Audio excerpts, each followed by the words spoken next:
Buonasera, mi presento Andrea Altea, delegato al turismo, sistema museo e organizzazione di eventi per il comune di Aggius. Vi porgo innanzitutto i saluti del sindaco che per motivi istituzionali non è qui con noi e poi ringrazio comunque la regione e la GESAR per l'invito. Allora, vi parlerò un po' di Aggius. Aggius è un comune dell'Alta Gallura, dista all'incirca 5 km da Tempio Pausania e una cinquantina di chilometri da Olbia. Attualmente abbiamo 1500 abitanti. A livello turistico, le informazioni turistiche le stiamo gestendo con 4 infopoint, di cui uno permanente presso il Museo Meoc e 3 stagionali, la Casa dell'Ospite e 2 infopoint, uno situato nella Valle della Luna e l'altro nel laghetto Santa Degna. Per quanto riguarda le nostre attrattive turistiche, abbiamo sicuramente un sistema museo che prevede il MEOC, che è un museo etnografico, e il Museo del Banditismo, unico in Sardegna. Il 26 maggio ne inaugureremo un altro che si chiama Aperto. Metteremo in rete le opere che contiene il nostro recuperato centro storico, opere di Maria Lai, opere di Narcisa Munni, opere di Tellas, che da oggi ha iniziato a lavorare ad Aggius, opere di Simone Sanna, opere di Campus.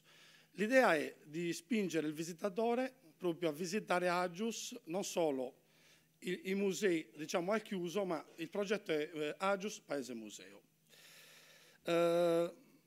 Facciamo parte dal 2005 siamo una delle 6 bandiere arancioni della Sardegna. Dal 2011 facciamo parte dell'Associazione Borghi Autentici d'Italia. Dal 2014 siamo una comunità ospitale e dal 2017 siamo un borgo autentico certificato.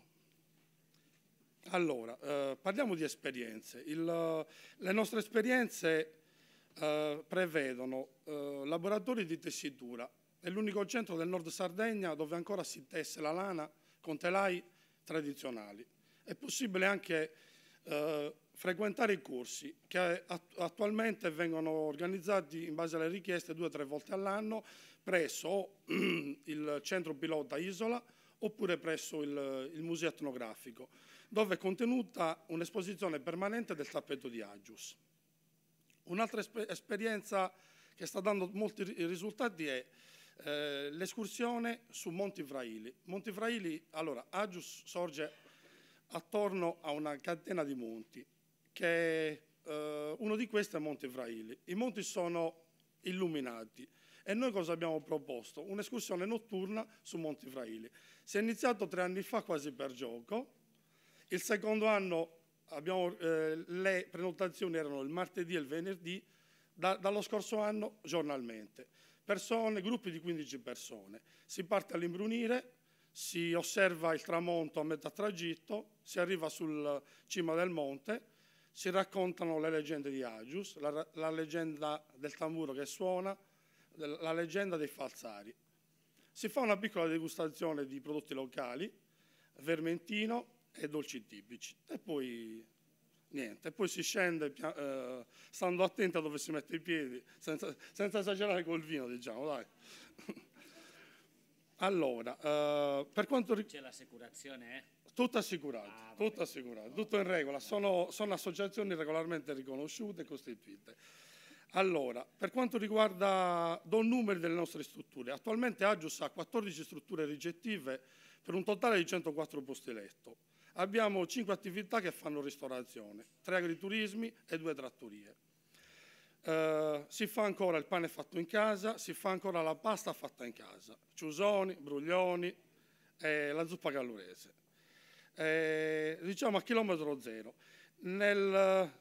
In pochi anni è nato un mini salumificio, è nato un mini caseificio e sono nate delle cantine che stanno imbottigliando i nostri vitigni tipici, Vermentino, Moscato e la Garrigagliola, che è proprio un vitigno tipico di Aggius.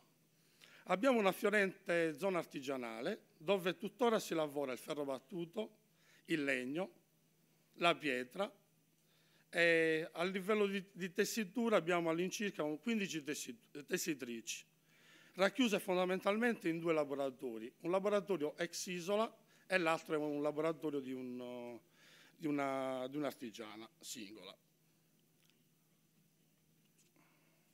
Vorrei leggere allora una definizione che noi distribuiamo nelle nostre brochure. Per noi un paese, un borgo, è innanzitutto la propria storia, le proprie tradizioni, la propria gente. Se arrivando ad Agius il paesaggio vi avrà affascinato, fermarsi significherà andare alla scoperta di storie e leggende, di tradizioni ancora vive e originali, di gente cordiale ed ospitale, sempre disponibile a fermarsi per fare quattro chiacchiere.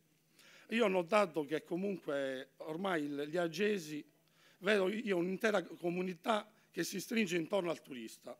Diciamo, il turista è come che sia a casa sua. E questo è quello che mi dicono i turisti quando, diciamo, li intervisto, gli dico come è andato il soggiorno ad Agius. Per quanto riguarda la promozione, ci serviamo dei canali, diciamo, borghi autentici, del canale Touring Club e del nostro sito turistico, Agius Comunità Ospitale. Dei canali social, il nostro marchio è Visit Agius, Instagram e Facebook, e poi dei siti istituzionali del Comune. Vi invito anche a visitare l'ultima installazione del MEOC. L'anno scorso, il 2 giugno, venne inaugurata una parte dedicata ai canti a Tagia, Agius e anche canto. È una sezione multimediale dove ci sono testimonianze dagli anni 20 sino ai giorni nostri. Uno dei primi cori anzi il primo coro che andò in visita in continente, diciamo così, fu un coro di Agius nel 21. Nel 28 un coro andò al Vittoriale a visitare D'Annunzio, tanto che il Vate definì il canto di Agius antico quanto l'alba. Queste informazioni comunque sono tutte documentabili grazie a una lettera che tuttora abbiamo in paese, copia della quale è presente nella sezione dedicata ai canti a Tagia. Abbiamo creato anche un'applicazione che si chiama MEOC Musica, che è un percorso di 10 tappe all'interno del centro storico, che vi permetterà di immedesimarvi nei principali riti, diciamo, nei principali eventi legati alla musica e alle tradizioni di Agius. È un paese che ha, ripeto, 1500 abitanti, sono presenti 20 associazioni, dalle confraternite ai cori, al gruppo folk, alla banda musicale. Ci sono 2 associazioni ippiche, tutte collaborano, diciamo, per un evento, più eventi che si svolgono durante l'arco dell'anno. 2 anni fa si è ricostituita la Proloco con ottimi risultati. Un gruppo di giovani, tutti trentenni, che comunque collaborano con il paese, collaborano con l'amministrazione comunale. Poi che dirvi, se non lo conoscete venite a farci visita, dai. Tourism Call to Action, 7 incontri formativi per la crescita turistica della destinazione Sardegna. Iscriviti su www.aeroportodiolbia.it.